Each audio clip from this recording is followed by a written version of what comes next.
नमस्कार भाई सभी प्यारे साथियों को, कैसे हैं आप सभी। RW परिवार में आप सभी का स्वागत, अभिनंदन, सभी को नमस्कार। तो आप सभी साथियों का एक बार फिर से स्वागत है इस स्टेट वाइज जीके में। और साथियों इस क्लास में या इस सेशन में हम ये कहें तो स्टेट वाइज टॉपिक्स जो हैं उनको कवर कर रहे हैं। अभी हम यूनियन टेरिटरी की बात कर रहे हैं, जिसमें हमने लद्दाख, जम्मू कश्मीर, अंडमान निकोबार और लक्षद्वीप इनकी बात कर ली है। ठीक है भाई, अभी हम क्या करेंगे साथियों, अभी हम क्योंकि ये छोटे छोटे हैं तो ज्यादा समय की क्लास इसमें नहीं मिल पा रही है आपको, लेकिन हाँ जब स्टेट की बात आएगी तो फिर बड़े बड़े सेशंस भी आपके रहेंगे, क्योंकि उनका पूरा जीके हम कवर करेंगे। ठीक है, तो चलिए आज जो है वो जिक्र हम करने वाले हैं पुडुचेरी का। किसका जिक्र हम करेंगे? पुडुचेरी का जिक्र आज हम करने वाले हैं। कल फिर हम दमन एवं दीव की बात कर लेंगे, फिर दिल्ली की बात कर लेंगे, चंडीगढ़ की बात कर लेंगे, और उसके बाद में स्टेट वाले टॉपिक पर आएंगे, यानी कि स्टेट टू स्टेट हम डिस्कस करेंगे। और क्वेश्चंस की बात है तो इनके जितने भी यूनियन टेरिटरी हैं मैंने कराए हैं, इनके सवाल मैं बना लेता हूं और फिर मैं एक सेशन जो है आपको सवालों का रख लूंगा। ठीक है भाई, क्लियर? तो चलिए शुरू करते हैं, है ना, स्टार्ट करते हैं साथियों। पहला जो है हमारा पुडुचेरी। ठीक है भाई, पुडुचेरी जो है इसको हम बात करते हैं। बहुत छोटा सा है लेकिन बहुत इंपॉर्टेंट भी है। ठीक है, बहुत छोटा सा केंद्र शासित प्रदेश है लेकिन बहुत इंपॉर्टेंट भी हमें देखने के लिए मिलता है। इसका साथियों आधिकारिक नाम की अगर हम बात करेंगे, ऑफिशियल नेम इसका पुडुचेरी ही हमें देखने के लिए मिलता है। ठीक है, ऑफिशियल नेम इसका क्या हो जाएगा? पुडुचेरी हमें देखने के लिए मिलेगा। पुराना नाम इसका साथियों पांडिचेरी इसको कहा जाता था। ठीक है, पुराना नाम यानी कि जो इसका ओल्ड नेम हुआ करता था वो बोलते थे कि भैया ये पांडिचेरी के नाम से जाना जाता था। आगे अगर हम देखें, ये क्या है? वर्तमान में एक यूनियन टेरिटरी है ना, वर्तमान में एक यूनियन टेरिटरी है। इसकी राजधानी भी साथियों हमारी क्या होगी? पुडुचेरी हमें इसकी राजधानी देखने के लिए मिलेगी। देखिए अगर क्षेत्रफल की बात करते हैं तो इसका लगभग क्षेत्रफल 479 से 492 वर्ग किलोमीटर है। अलग अलग जगह अलग अलग दे रखा है, लेकिन एवरेज औसत रूप से अगर देखेंगे, है ना, एवरेज औसत रूप से अगर हम देखेंगे तो वो इतना हमें देखने के लिए मिल जाता है कि इतना क्षेत्रफल है। जनसंख्या यहाँ की लगभग 2011 की जनगणना के अनुसार अगर देखा जाए तो यहाँ पर ये जनसंख्या है। और लिटरेसी रेट कितनी है? 86.55% 2011 के अनुसार ही जो साक्षरता दर है यहाँ की वो हमें इतनी ही देखने के लिए मिल जाती है। ठीक है, उसके बाद प्रमुख भाषा की बात करेंगे तो क्योंकि ये आपको पता है ये कई राज्यों में फैला हुआ है ना, लगभग 4 जगह ये फैला हुआ है, 4 जिले इसमें हमें देखने के लिए मिलते हैं अलग अलग जगह पर। तो वहां पर अगर हम बात करेंगे, लैंग्वेज भी तमिल बोली जाती है, तेलुगु बोली जाती है, मलयालम, अंग्रेजी और फ्रेंच, क्योंकि फ्रांसीसियों के अधिकार में रहा है, काफी समय तक रहा है, तो इसलिए फ्रेंच लैंग्वेज भी यहां पर बोली जाती है। ठीक है भाई, बंगाल की खाड़ी तथा अरब सागर के तटीय क्षेत्रों में फैला हुआ है। यानी कि सवाल जैसे मान लीजिए हमसे ऐसा पूछा जाए कि ऐसा कौन सा यूनियन टेरिटरी या केंद्र शासित प्रदेश है जो बंगाल की खाड़ी और अरब सागर दोनों क्षेत्रों में ही जिसका विस्तार हमें देखने के लिए मिलता है, तो वो हो जाएगा हमारा पुडुचेरी। ठीक है भाई, भारत में फ्रांसीसी औपनिवेशिक विरासत का प्रमुख केंद्र रहा है अगर हम पुडुचेरी की ही बात यहां पर करते हैं तो। ठीक है भाई, तो ये बातें ध्यान रखो कि पुडुचेरी जो है साथियों कहां कहां पर किस किस तरीके से, क्षेत्रफल कितना है, उसकी राजधानी क्या है वो वर्तमान में यूनियन टेरिटरी है, तो वो चीज आप यहां पर देख रहे हैं इस मैप में। ये हमारा कौन सा है? ये हमारा वेस्टर्न कोस्टल रीजन है। ठीक है, ये कौन सा है? तो ये वेस्टर्न कोस्टल रीजन हमें देखने के लिए मिलता है। ठीक है, वेस्टर्न कोस्टल रीजन हमें देखने के लिए मिलता है। और ये जो है साथियों ईस्टर्न, है ना, eastern coastal region, eastern coastal region जो है वो हमें देखने के लिए मिलता है। तो यहां पर आंध्र प्रदेश में इसको क्या बोलते हैं? यनम बोलते हैं, है ना, 30 किलोमीटर स्क्वायर के लगभग यहां पर है ये। पुडुचेरी इसको तमिलनाडु में ही कहते हैं और यहीं पर इसको कराईकल भी कहते हैं। ये 293 किलोमीटर स्क्वायर है, ये 160 किलोमीटर स्क्वायर है। और केरल में इसको माहे कहा जाता है। 9 किलोमीटर स्क्वायर जो है साथियों वो यहाँ का क्या माना जाएगा? तो वो क्षेत्रफल माना जाता है। लगभग में इतना ही है, बाकी मैंने आपको बता दिया। पॉपुलेशन साथियों यहां पर लिखी हुई है, यहां हिंदू आबादी लगभग 87% है। लिटरेसी रेट जो है वो हमें देखने के लिए मिलती है।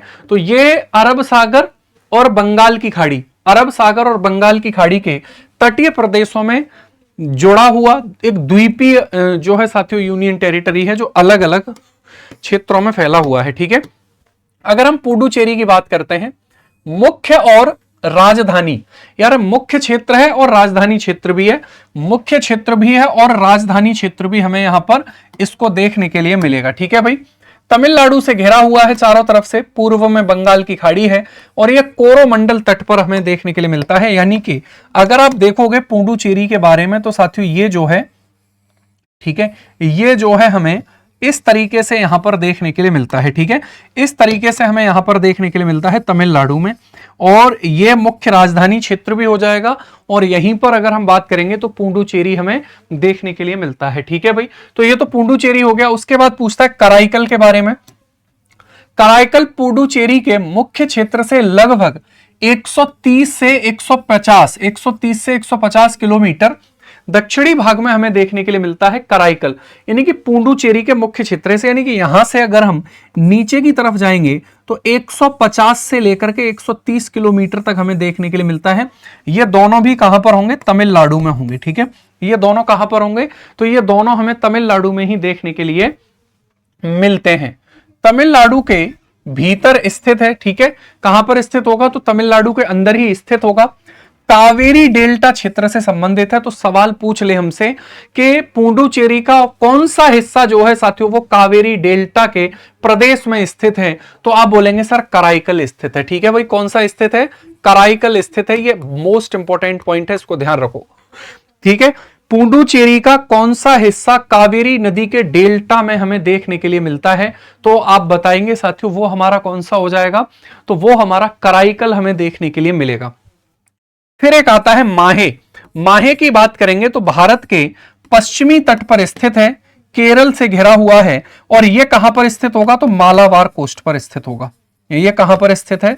मालाबार कोस्ट पर साथियों ये हमें देखने के लिए मिलता है। ठीक है, मालाबार कोस्ट पर हमें देखने के लिए मिलता है। अगर हम इसकी बात करेंगे तो ये कहां पर स्थित है साथियों? तो ये स्थित है मालाबार कोस्ट पर। ठीक है, क्लियर। इसके बाद आगे अगर हम देखेंगे तो एक है यनम। यनम जो है साथियों ये आंध्र प्रदेश के क्षेत्र में स्थित है, गोदावरी नदी के डेल्टा क्षेत्र से संबंधित है, पूर्वी तट के निकट है। तो कावेरी नदी वाला, क्योंकि कावेरी नदी तो बंगाली खाड़ी में गिर रही है और गोदावरी भी गिर रही है, तो गोदावरी आंध्र प्रदेश में बंगाल की खाड़ी में गिरती है अगर हम बात करेंगे।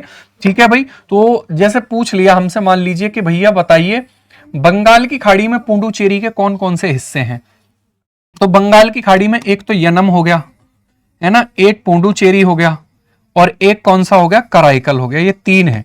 ठीक है, एक पुडुचेरी हो गया, एक तो हो गया यनम, यनम हो गया है ना, एक हमारा कौन सा हो गया? तो एक हो गया पुडुचेरी, एक कौन सा है? पुडुचेरी हो गया, और एक हमारा कौन सा हो जाएगा? तो वो होगा कराईकल। वो कौन सा होगा? तो वो कराईकल हमें देखने के लिए मिलता है। ठीक है, वो कौन सा है? तो वो कराईकल हमें देखने के लिए मिलता है। यनम जो माहे हैं वो यहां पर हो जाएगा। आगे कौन सी नदियां ऐसी हैं जो पुडुचेरी में प्रवाहित होती हैं? तो सिंगी नदी। सिंगी नदी जिसको संकरपणी नदी कहा जाता है या सारस नदी कहते हैं, संकरपणी नदी। संकरपणी नदी कहां पर प्रवाहित होती है? तो ये पुडुचेरी क्षेत्र की मुख्य नदी है।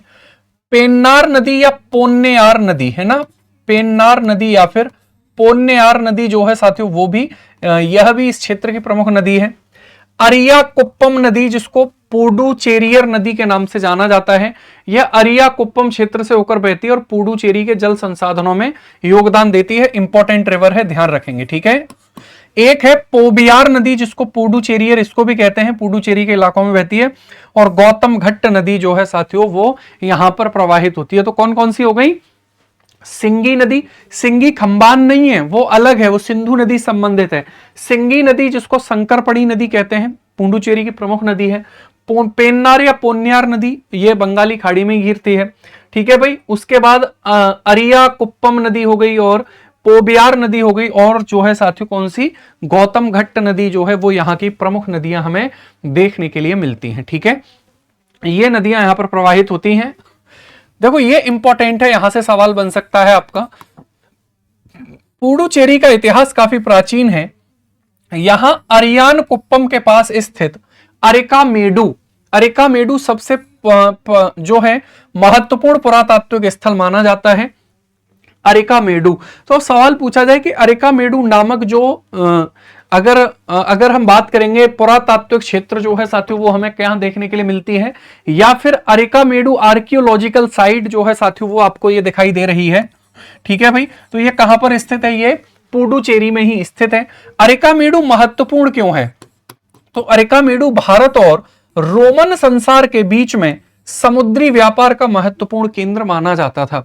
यानी कि अब देखो, आपसे सवाल ऐसे पूछ सकता है कि भारत और रोमन साम्राज्य के बीच में प्राचीन समुद्री व्यापार भारत के किस क्षेत्र से किया जाता था, तो आपको बताना है वो अरिकामेडु से किया जाता था। सर अरिकामेडु कहां पर है, तो अरिकामेडु अरियाकुप्पम नामक स्थान पर स्थित माना जाता है, जो पुडुचेरी में ही स्थित होगा। ठीक है भाई, और वहीं पर कौन सी नदी बह रही है, तो वहीं पर अरियाकुप्पम नदी का प्रवाह होता है। तो वो नदी भी ध्यान रखो, वो प्राचीन रोमन साम्राज्य का क्षेत्र जो है वो भी ध्यान रखो कि कहां पर हमें देखने के लिए मिलेगा। पुडुचेरी क्षेत्र पर अलग अलग समय में दक्षिण भारत की विभिन्न शक्तियों का प्रभाव रहा। अब देखिए, क्योंकि तमिलनाडु, आंध्र प्रदेश और केरल में जिन साम्राज्य ने राज्य किया होगा वही यहां पर राज्य किए होंगे। ठीक है भाई, तो प्राचीन समय में यहां पल्लव वंश के शासकों ने शासन किया, चोल वंश के शासकों ने, पांड्य और विजयनगर। ठीक है भाई, इन राजाओं के द्वारा यहां पर शासन किया गया था। कौन कौन, पल्लव हो गए, चोल हो गए, पांड्य हो गए और विजयनगर साम्राज्य से संबंधित जो हैं वो लोग यहां पर हो जाते हैं। पुडुचेरी का आधुनिक इतिहास यूरोपीय शक्तियों से विशेष रूप से जुड़ा हुआ है। सबसे पहले पुर्तगाली आते हैं, डच आते हैं, डेनिश आते हैं, फ्रांसीसी, अंग्रेज फ्रांसीसी संघर्ष होता है और फिर पुनः ये फ्रांसीसियों के अधीन आ जाता है। तो ये ऑर्डर भी ध्यान रखो। बाकी अगर हम बात करेंगे यहां पर कौन कौन आए हैं, कब कब, देखो इसमें थोड़ा सा डेटा ज्यादा लग सकता है आपको, लेकिन आप याद रख सकते हैं। 1673 में फ्रांसीसी अधिकारी बेलेंजर ने पुडुचेरी में प्रवेश किया। 1674 में फ्रांसिकोइस मार्टिन को पहला फ्रांसीसी गवर्नर माना जाता है। 1693 में डचों ने पुडुचेरी पर कब्जा कर लिया। 1699 में फ्रांस को फिर से पुडुचेरी प्राप्त हो गया। 1761 में ब्रिटिश ने पुडुचेरी पर कब्जा किया। ठीक है, 1765 में एक संधि के बाद पुडुचेरी फिर फ्रांस को मिल गया। 1816 की बात करेंगे तो फ्रांस ने पुडुचेरी पर स्थायी नियंत्रण पुनः स्थापित किया और लगभग इसके बाद में 138 वर्षों तक ये फ्रांसीसियों के ही अधीन रहा। ठीक है लगभग 138 वर्ष तक ये फ्रांसीसियों के ही क्या रहा, तो ये फ्रांसीसी अधिकारियों या फ्रांसीसी जो औपनिवेशिक शासन था उसके अधीन इसने काम किया। सभी डेट याद करने की जरूरत नहीं है, लेकिन ये संघर्ष चलता रहा है डच के बीच में, अंग्रेजों के बीच में और फ्रांसीसियों के बीच में। तो आपको ये वाली चीज भी यहां पर ध्यान रखनी है। नवंबर 1954, यहां से ये बातें इंपॉर्टेंट है, ध्यान रखना। ठीक है भाई, नवंबर 1954 में फ्रांसीसी क्षेत्रों का डिफैक्टो वास्तविक भारत में हस्तांतरण हुआ, अर्थात प्रशासनिक रूप से यह भारत को सौंप दिया गया। ठीक है, 1963 में फ्रांस द्वारा संधि की पुष्टि के बाद डी ज़्यूरो कानूनी और औपचारिक रूप से पुडुचेरी भारत का एक अभिन्न अंग बना। तो ये कब बना, ये ध्यान रखो। ठीक है भाई, इसी दौर में government of union territory act 1963 के तहत यहां विधानसभा और मंत्री परिषद की व्यवस्था से संबंधित जो संवैधानिक ढांचा है उसको तैयार किया गया। यहां पर विधानसभा देखने के लिए मिलती है, यहां दिल्ली में विधानसभा देखने के लिए मिलती है, हर केंद्र शासित प्रदेश में नहीं है पर यहां पर हमें देखने के लिए मिलती है। तो ये ध्यान रखो। ठीक है, पुडुचेरी एक केंद्र शासित प्रदेश है, लेकिन इसमें विधानमंडल और मंत्री परिषद भी है। यह सामान्य बिना विधानसभा वाले केंद्र शासित प्रदेशों से थोड़ा सा अलग है। अनुच्छेद 239 की बात करेंगे तो केंद्र शासित प्रदेशों के प्रशासन से संबंधित है। अनुच्छेद 239 है पुडुचेरी जैसे यूटी में विधानमंडल मंत्री परिषद की व्यवस्था के लिए महत्वपूर्ण है। उपराज्यपाल श्री के कैलाश नाथन है, मुख्यमंत्री एन रंगासामी है। विधानसभा की बात करेंगे तो पुडुचेरी विधानसभा, और यहाँ का जो उच्चतम न्यायालय है यानी कि हाई कोर्ट है वो कौन सा होगा, मद्रास उच्चतम न्यायालय। मद्रास उच्चतम न्यायालय हमें देखने के लिए मिलता है। ठीक है, मद्रास उच्चतम न्यायालय जो है साथियों वो यहां पर हमें देखने के लिए मिल जाता है। अगर हम पुडुचेरी के उत्सव और मेले की बात करते हैं तो यहां से सवाल कई बार पूछा गया है एसएससी के द्वारा। पोंगल, वैसे तो पोंगल तमिलनाडु में होता है। ठीक है, मकर संक्रांति के रूप में सूर्यदेव और प्रकृति की पूजा, तो ये पोंगल जो है कहां पर होता है, तमिलनाडु में भी होता है। वेस्टिल डे, देखो ये इंपॉर्टेंट है भाई, वेस्टिल डे ये पूछा है। वेस्टिल डे 14 जुलाई को या फ्रांस का एक स्वतंत्रता दिवस है। पुडुचेरी में इसे फ्रांसीसी सैनिकों और स्थानीय लोगों द्वारा परेड और सांस्कृतिक कार्यक्रमों के साथ धूमधाम से मनाया जाता है। तो वेस्टिल डे पर्व कहां पर भारत में मनाया जाता है, तो वो पुडुचेरी में। अंतर्राष्ट्रीय योग महोत्सव हो गया, यहां पर ये इसका आयोजन होता है। देखो ये जो है साथियों, ये सबसे इंपॉर्टेंट है ना। मस्कार्ट डे महोत्सव, मस्कार्ट डे महोत्सव, मुखौटा महोत्सव इसको कहते हैं। ये भी फ्रेंच संस्कृति से प्रभावित एक अनोखा मुखौटा महोत्सव है। मासी मागम, मासी मागम जो है वो फरवरी मार्च के दौरान मनाया जाने वाला एक प्रमुख दक्षिण भारतीय उत्सव है। बिलियनूर और बीरमपाट्टनम रथ उत्सव यहां पर होता है। और तमिल नववर्ष जो जिसको चिथिरई महोत्सव कहते हैं, चिथिरई महोत्सव कहां पर होता है आपको पता ही है, ठीक है भाई। तो चिथिरई महोत्सव यहां पर आयोजित हमें देखने के लिए मिलेगा। तो साथियों ये छोटा सा ही केंद्र शासित प्रदेश था जिसके बारे में हमने बातें करी, ठीक है। क्वेश्चंस इसके मैं करवा दूंगा, आप निश्चिंत रहें उस चीज के लिए। और ठीक है, अगली क्लास से हम क्या करेंगे, साथ के साथ कुछ कुछ क्वेश्चन इसमें ऐड कर लेंगे, तो उसके आंसर कुछ कुछ आपसे भी पूछ लेंगे और यहाँ पर कुछ कुछ जो है सवाल है उनको डिस्कस भी कर लेंगे, ठीक है। तो चलिए आज के लिए इतना ही। ये क्लास डेली रिकॉर्डेड फॉर्म में मिलती है। जो आज जो देख रहे हैं मैं उनको बता दूं कि पीछे हमने 4 केंद्र शासित प्रदेशों को डिस्कस किया है। इसकी प्लेलिस्ट पूरी की पूरी बनी हुई है, अगर उसमें ऐड नहीं है क्लास हो जाएंगी, चिंता मत करिए। और इसका पीडीएफ आपको एप्लीकेशन पर मिलेगा, ठीक है भाई। तो चलिए मिलते हैं आपसे कल यानी कि नेक्स्ट क्लास में। आज के लिए इतना ही। नमस्कार, जय हिंद, जय भारत।